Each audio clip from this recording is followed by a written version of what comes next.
네, 안녕하십니까. 연세호 치과의 임세호입니다. 화요 화상 줌 세미나에 오신 여러분들을 환영합니다.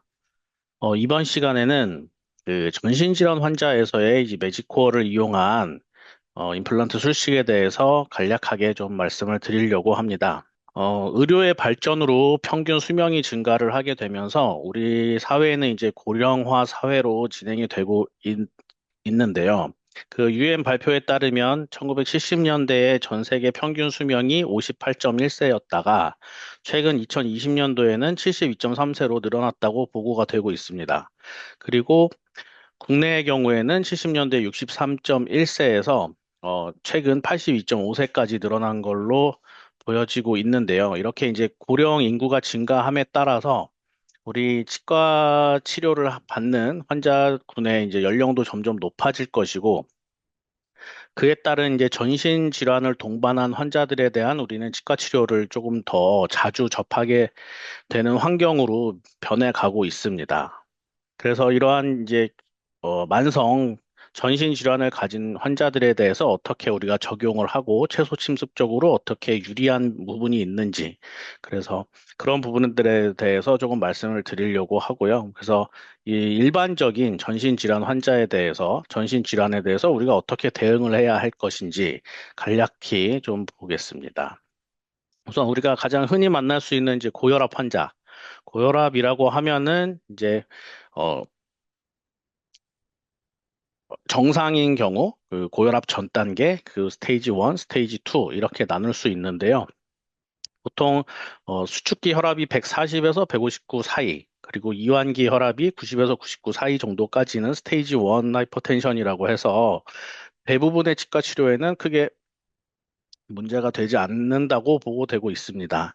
하지만 이제 수축기 혈압이 160이 넘어가는 스테이지 2 고혈압 환자에서는 우리가 술식을 하는 데 있어서 어느 정도 주의를 좀 해야 된다, 이렇게 생각을 할 수가 있고요. 그리고 수축기 혈압이 180, 이완기 혈압이 110 이상이 넘어가는 경우에는 우리가 일단 치과 치료를 중단을 하고 환자의 혈압 컨트롤을 먼저 하는 게 중요하다고 이야기되고 있습니다. 그리고 또 흔한 만성 질환 중에 하나가 이제 당뇨죠. 당뇨는 이제 선천적인 1형과 후천적인 2형으로 나눌 수 있겠는데, 조절되는 2형 당뇨에서는 사실 특별한 주의 없이 웬만한 치과 치료는 모두 가능합니다. 하지만 조절이 되지 않거나 당뇨 합병증이 있는 환자의 경우에는 반드시 내과에 컨설트를 내는 게 고려되고 있고요. 이 감염의 위험은 이 당뇨 환자에서의 공복 혈당과 연관이 있다고 보고되고 있습니다. 그래서 공복 혈당이 206 이하인 경우에는 크게 문제가 되지 않지만, 공복 혈당이 230이 넘어가는 경우에는 80% 정도 감염의 위험도가 증가한다고 보고가 되어 있는데요. 우리는 이제 치과적인 치료를 함에 있어서 공복 혈당이 70 이하이거나 200이 넘어가는 경우는 우선 치과 치료를 좀 미루는 게 고려되고 있습니다. 그렇기 때문에 200 이상인 경우에는 치과 치료를 미루는 게 안전하고요. 그 이상에서의 이제 감염에 대한 위험도는 또 높아지기 때문에 우리가 혈당이 너무 높거나 너무 낮게 나오는 경우에는 일단 치과 치료는 잠시 미루는 게 권유되고 있습니다.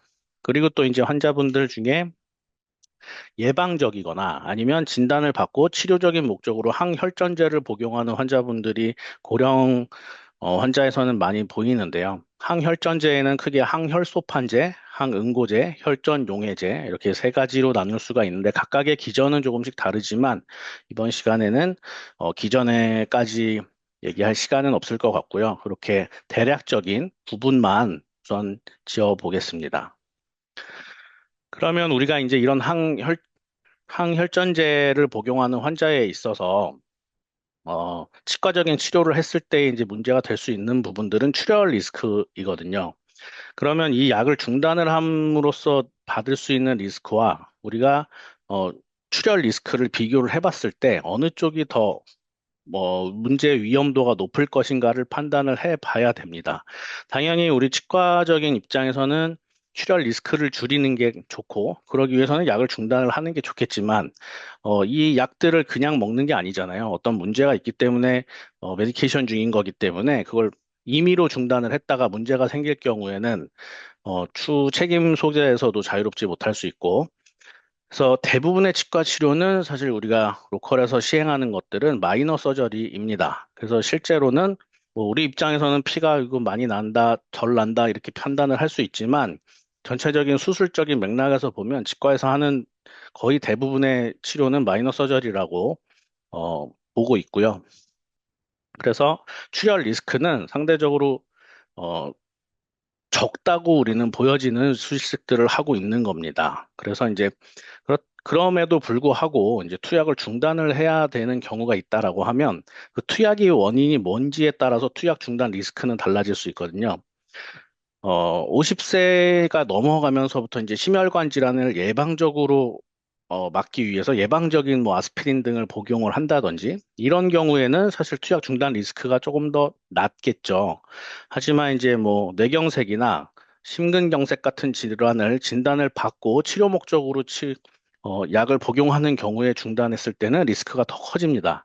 그래서 항상 이 상대적인 부분들을 비교를 해야 할 거고요. 그리고 투약 중단이 필요한 경우는 반드시 담당 주치의와 상의를 하시는 게 좋습니다.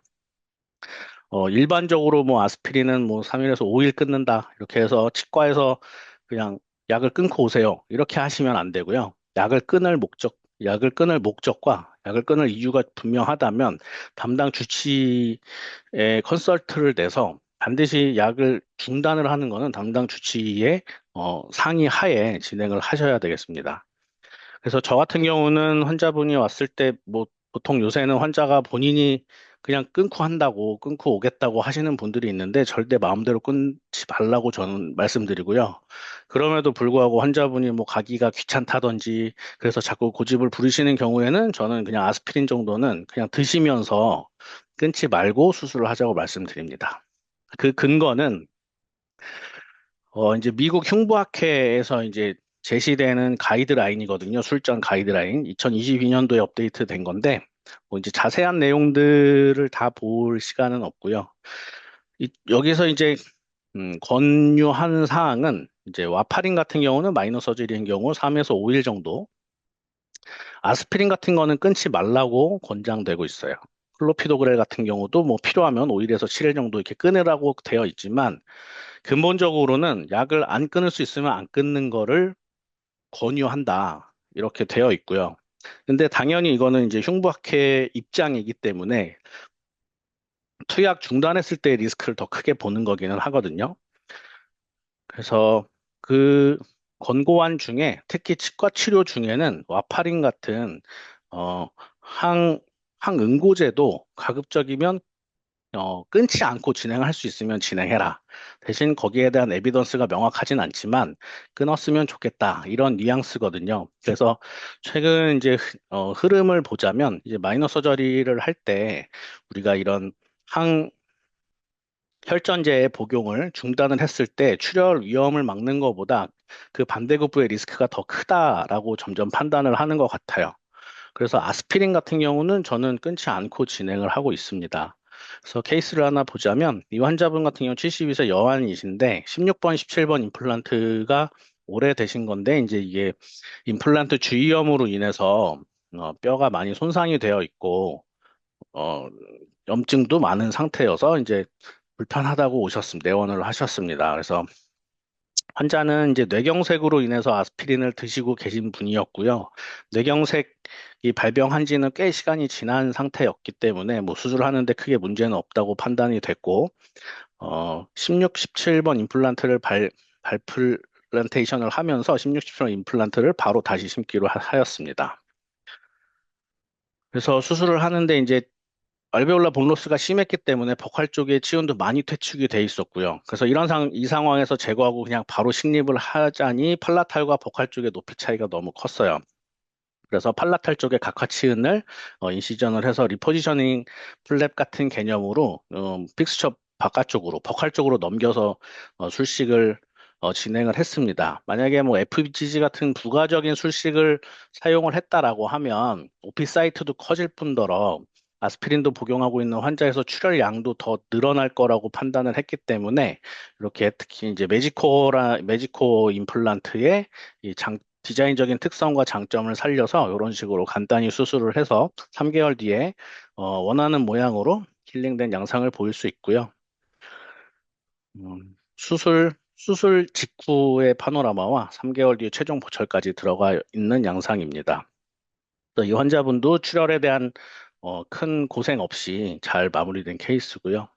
그리고 이제 최근에 이제 가장 화두가 되는 거는 엠론즈라고 하는 이 악골 괴사에 대한 내용인데 이게 2022년도에 미국 국악학회에서 업데이트가 됐었어요. 그래서 그때 가장 기존과 다른 점은 드럭 컬러데이, 그러니까 휴지기를 따로 가지지 않는다라는 거였거든요. 그래서 어, 약을 4년 이하로, 그러니까 4년 이상 장기 복용한 환자가 아니라면 그 이전에는 뭐 딱히 드럭 컬러데이가 크게 예방에 도움을 준다 이런 거는 근거가 없기 때문에 드럭 컬러데이 내용 자체를 제거를 했습니다. 그래서 그렇게 되어 있었는데 이제 작년에 2025년도에 우리 코리안 가이드라인이 또 새로 나왔어요. 나머지 내용들은 거의 이제 지금까지 쭉 꾸준히 세계적으로 업데이트가 되면서 비슷한 내용이었는데 아무래도 이제 한국 사람들은 좀 확실한 거를 좋아하다 보니까 사실 2022년도 업데이트된 거를 제가 지난번에 강의를 한번 했을 때는 그래서 어떻게 하라는 거냐. 저조차도 조금 이게 뭐 안 끊어도 된다. 이게 아니라 뭐 끊는데 근거가 없다. 이렇게 얘기를 했기 때문에.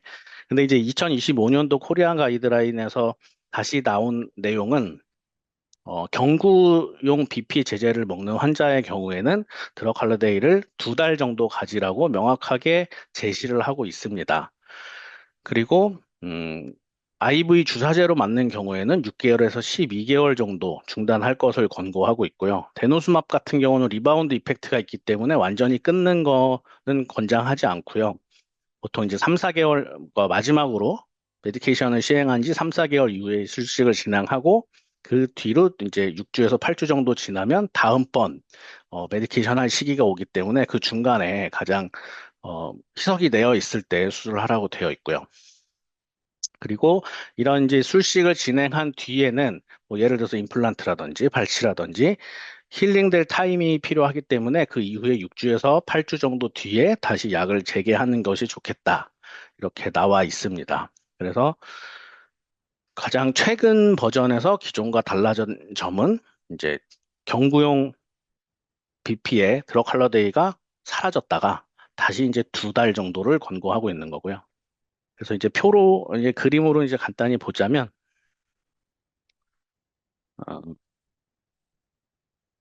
맨, 맨 위에 이제 녹색이 요게 경구용에서 2달 정도 중단을 하고 술식을 진행하고 6주, 8주 뒤에 다시 그리고 주사제는 6개월에서 12개월 수술하고 6주, 8주 뒤에 다시 데노스맙은 마지막으로 메디케이션 시행한 지 3, 4개월 뒤에 그러니까 중간에 시행을 하고 나머지 6주, 8주가 지나서 다시 제 시간에 맞을 위치에 진행을 한다고 이렇게 되어 있습니다. 그래서 이제 이 엠론즈에 대해서 드럭 컬러데이나 뭐 이런 거에 우리가 관심을 많이 가지고 있었지만 이제 2025년도에서는 우리가 이제 이거를 사실 엠론즈가 일어난 다음에 해결하는 거는 사실 굉장히 까다롭고 어려운 문제이고요. 우리가 로컬에서 할 수 있는 거는 그 미리 예방적인 진료를 적극 권장하고 있습니다. 이번 가이드라인에서는. 그래서 약물 시작 전에 치과 평가를 하는 거죠. 뭐 이제 구강검진, 방사선 검사. 그러니까 뭔가 감염원이 될 만한 것들. 나중에 메디케이션이 시작됐을 때 우리가 문제가 될 만한 것들, 이런 것들, 치주나 이제 보철적인 부분, 임플란트 자체도 미리 평가를 하는 겁니다. 그러니까 우리가 예를 들어서 방사선 치료를 받을 환자들에 대해서 미리 예방적으로 치료를 하는 것과 비슷하게 어, 이런 골다공증 주사제나 약을 먹을 예정인 환자에게는 미리 예방적으로 하는 것이 가장 확률이 높고 좋겠다. 이렇게 되어 있고요. 그리고 구강 위생 관리가 잘 돼야겠죠. 정기적으로 6개월 체크업은 해야 되고, 치주염, 뭐, 맞지 않는 덴처 같은 거 교정을 하고, 그래서 우리가 꼭 임플란트를 식립을 하거나 이런 과정에서만 엠노지가 오는 게 아니고요. 만성 염증이라는 것 자체가 엠노지의 주요 트리거가 되기 때문에 우리는 꼭 임플란트 관점에서만 본다기보다는 치과 의사로서 구강 내에서 엠노즈의 발병을 미리 예방할 수 있는 부분들에 대해서는 적극 조치를 취하자. 이런 걸로 해석이 됩니다. 그래서 이제 불필요한 침습적 치료를 최소화하라고 되어 있고요. 그래서 가이드라인상으로 보면 이제 발치나 임플란트 이런 좀 침습적인 수술적인 치료들 이런 것들은 가급적 어 메디케이션 중에는 좀 피하라고 되어 있고요. 그 대안으로는 뭐 이제 엔도나 보철 치료, 뭐 보존적 치료 이렇게 되어 있겠죠. 그리고 이제 특히나 이제 고위험 환자 같은 경우에 이제 모니터링을 좀 하라고 되어 있는데 이제 예를 들어서 캔서 환자에서 전이를 막기 위해서 이제 하이도즈로 BP를 사용을 하는 경우가 있어요. 이런 경우에는 조금 더 리스크가 높아지고요. 그리고 이제 장기 복용 환자, 그 장기라고 하는 거는 이제 보통 4년 이상을 제시하고 있습니다.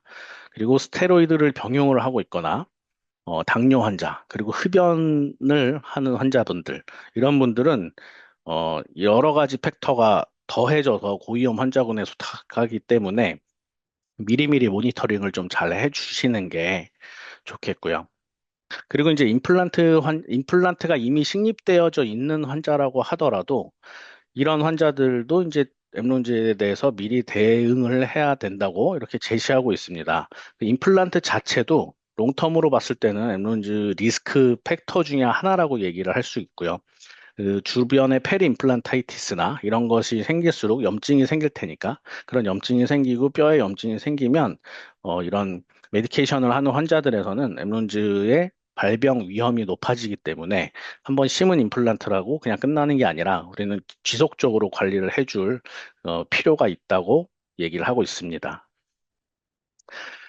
그래서 케이스를 하나 또 보자면 이제 요분 같은 경우는 80세 여환이신데요. 오른쪽 위 어금니가 이제 흔들리고 어, 부었다고 다른 치과에 갔는데 염증 때문에 이제 뽑아야 된다고 들었다고 오셨어요. 그래서 보니까 이제 이미 알베올라본 로스는 거의 다 되어 있고 모빌리티도 3도 정도로 동요도도 있었고요.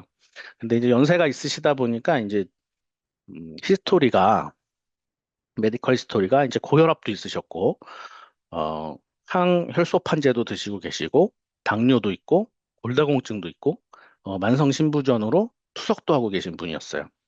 그래서 치료 계획은 15번을 발치하고 발치 즉시 식립을 하는 심플한 계획이었지만 고령의 여러 가지 이 전신 질환을 가진 환자다 보니까 이제 판단을 해야 했죠.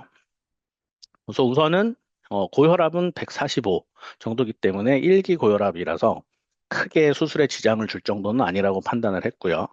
그리고 이제 플라빅스 복용 중이긴 했지만 지금 같은 경우에 발치 즉시로 단순히 한 개 정도의 멀티플이 아니라 하나 정도 심을 거기 때문에 굳이 중단은 하지 않았고요. 당뇨도 조절이 되시는 분이었어요. 다행히. 그리고 경구로 이제 골다공증 약을 드시고 계셨는데 이게 한 2년 정도. 그래서 그렇게 장기로 복용하시는 건 아니었고. 그럼 이런 경우에 그렇다면 이제 고민이 되니까 그럼 이걸 그냥 둬야 되냐라고 했을 때 사실 그 기존 치아의 치주염도 심한 상태였고 그 염증 자체도 트리거가 될 수 있기 때문에 일단은 빨리 염증을 제거를 하는 걸로 방향을 잡았고요.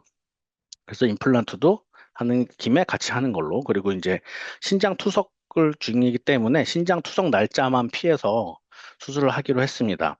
그래서 이 환자분 같은 경우는 감염이나 출혈의 위험도가 다른 일반적인 환자분들보다 좀 높았기 때문에 치료 계획은 이제 발치 즉시 임플란트 수술 횟수를 최소한으로 하면서 수술 시간도 최대로 단축시켜서 진행을 하기로 하였습니다. 그래서 어, 뭐 약이나 이런 것들은 따로 끊지 않고요. 발치 즉시 식립을 했고, 식립 자체는 그렇게 뭐 어려운 케이스가 아니어서 최대한 빨리 어, 덜 침습적으로 진행을 하는 것에 초점을 두었습니다. 그래서 최종 보철까지 들어서 큰 문제 없이 잘 마무리가 되었던 환자고요. 이제 마지막 케이스인데요. 이제 69세 남한이셨는데, 이분은 키도 좀 이제 작으신 편이었지만, 체구가 좀 왜소하셨어요. 왜소하신 데다가, 근데 상악이 풀덴처를 쓰고 계셨고, 하악은 고정성으로 다 되어 있었기 때문에, 그 상악 틀니가 이제 너무 헐거워서 식사를 잘 못 하신다고 하셨고, 체중도 많이 줄어 있는 상태로 내원을 하셨습니다. 네, 이분도 이제 메디컬 히스토리를 보자면, 이제 아스피린 메디케이션 중이셨고, 당뇨도 있으시고, 갑상선 암으로 완치는 되어 있는, 과거력이 있으셨어요. 그리고 전립선 비대증이 있었고, 그래서 이분은 상악을 전악 임플란트로 수복을 하기로 계획을 세웠습니다. 그래서 아스피린 복용은 하고 계셨지만 이제 상악이 다 이제 힐드 있지였기 때문에 가능한 플랩리스로 진행을 해서 출혈을 최소화로 하고 당뇨는 다행히 조절되는 당뇨였기 때문에 그냥 진행을 하기로 했고요. 그 외에 나머지 스토리들은 크게 영향을 주지 않을 거라고 판단을 해서 바로 이제 전학 식립을 하기로 했습니다. 근데 이제 하나 걸리는 거는 이분이 이제 아스피린도 드시고 계시지만 식사를 그동안 워낙에 잘 못하셔서 이제 체중도 좀 많이 낮으시고 기력이 많이 없어 보이셨어요. 그래서 수술을 여러 번에 나눠서 하기에는 것도 조금 힘드셔 보였고 가급적이면 최대한 빠른 시일 내에 어, 보철을 수복을 해주셔서 식사를 할 수 있게 해야겠다라는 게 첫 번째였고요. 그리고 이제 당뇨도 있고 뭐 이제 아스피린도 드시니까 출혈 감염 위험이 높은 환자분이셨고 그래서 짧은 수술 시간이랑 최소 침수적 치료가 필요로 됐다고 판단을 했습니다. 그래서 이분은 전체를 이제 플랩리스 서저리를 진행하기로 했고요. 그래서 구치부는 굉장히 상악동 하연에 잔존골이 얇게 남아 있었기 때문에 CMC를 진행을 하기로 했고요. 전치부 같은 경우도 이제 골폭이 굉장히 좁아져 있는 위축되어 있는 상태였는데 이 경우도 이제 플랩을 열지 않기 위해서 매직 GPS를 이용을 적극하기로 계획을 세웠습니다. 그래서 14, 15, 16 이렇게 잔존골은 얇게 남아 있지만 이제 CMC를 통해서 뭐 수술은 무리 없이 진행을 했고요. 24, 25, 26도 CMC를 통해서 식립이 잘 되었습니다. 플랩은 열지 않았고요. 그리고 이제 전치부 같은 경우도 어, 골이 많지는 않았지만 우리가 이제 이렇게 가이드핀을 꽂아 보면 플랩을 열지 않고도 우리가 원하는 위치에 정확하게 임플란트를 식립을 할 수 있기 때문에 이렇게 식립이 되었습니다. 그래서 술전 CT와 수루 CT 차이의 이제 시간을 보자면 뭐 이제 술전 CT 찍고 뭐 마취하고 좀 기다리는 시간 뭐 수술 끝나고 조금 기다렸다가 CT 나오는 시간까지 합치면 뭐 이 시간보다도 더 짧게 걸렸겠지만 상악 전학을 하는데 이제 한 시간이 안 되는 시간 안에 수술이 다 마무리가 됐고요. 그 이상이 넘어갔다고 하면 한 번에 하기 조금 환자분도 힘들었을 거고 그리고 그래서 이렇게 수술은 잘 됐고요. 이런 케이스에서 이제 뭐 플랩을 열었다든지 아니면 이제 라테랄로 접근을 했다든지라고 하면 저라면은 이 시간보다는 훨씬 더 오래 걸리지 않았을까. 그리고 환자분도 좀 더 힘들지 않았을까 이렇게 판단을 하고 있습니다. 그래서 이렇게 조금 이제 환자 자체가 이제 체력이 조금 떨어져 있는 경우에는 OP 타임 자체, 체어 타임 자체를 빨리 줄여주는 대신 횟수도 줄이면서 전체 시간도 줄일 수 있는 치료 계획을 세우는 게 조금 많이 도움이 되는 것 같습니다. 그래서 이렇게 수술 직후에 식립이 다 되어 있었고요. 플랩리스로 전학을 진행을 했기 때문에 뭐 피가 따로 나거나 그런 부분들은 따로 없었고요. 그래서 이제 4개월 정도 뒤에 이제 그 사이에는 이제 임시덴처를 만들어 드려서 그걸 쓰고 계시다가 4개월 정도 뒤에 이제 최종 보철물을 다 모두 만들어 드렸습니다. 그래서 이렇게 최종 보철물은 다 들어갔고요. 그래서 2년 팔로우업에도 지금 잘 쓰고 계시고 확실히 환자분이 살이 좀 붙으셨어요. 그래서 얼굴 살도 조금 이게 찌시고 그래서 훨씬 보기 좋아지셔서 환자분도 굉장히 만족하시면서 지금 잘 쓰고 계십니다. 그래서 어, 이번 시간에는 이렇게 좀 간단한 케이스나 이제 제목별로 조금 보여드렸는데 앞으로 고령화 사회라고 하는 게 이제 아까 말씀드린 것처럼 2020년대 우리나라 평균 수명이 뭐 80대라고 말씀드렸는데 이제는 100세 시대를 얘기를 하고 있잖아요. 그러면 이제 훨씬 더, 어, 그런 전신질환을 가진 환자들을 더 자주 보게 될 것이고, 이제 피할 수 없는 시대의 흐름이라고 봅니다. 그래서 2년 뒤에도 이제 잘 유지되고 있는 모습들이고요.